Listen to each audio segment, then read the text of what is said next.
দ্বিতীয়বারের বিজেপি সরকারের দ্বিতীয় বর্ষপূর্তি উপলক্ষে আগামী 9 মার্চ রাজধানীর স্বামী বিবেকানন্দ ময়দানে এক সমাবেশের আয়োজন করা হয়েছে। এই সমাবেশ প্রধান বক্তা হিসেবে উপস্থিত থাকবেন বিজেপির সর্বভারতীয় সভাপতি তথা কেন্দ্রীয় স্বাস্থ্যমন্ত্রী জেপি নাড্ডা, রাজ্যের মুখ্যমন্ত্রী প্রফেসর ডক্টর মানিক সাহা সহ অন্যান্য নেতৃত্বরা। বিবেকানন্দ ময়দানের সমাবেশে সরকারের গত 2 বছরের সাফল্যের বিষয় তুলে ধরবেন নেতৃত্ব।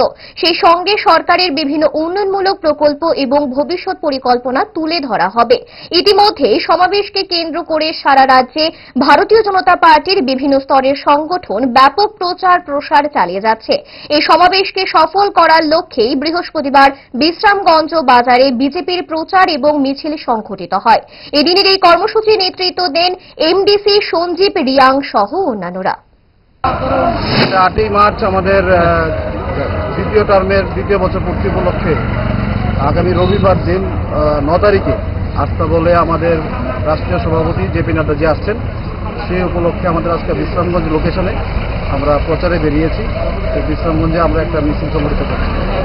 কে আছে লোকের নেতৃত্ব? এমডিসি সঞ্জীব রিয়া, যুব মোর্চার ভাইস প্রেসিডেন্ট।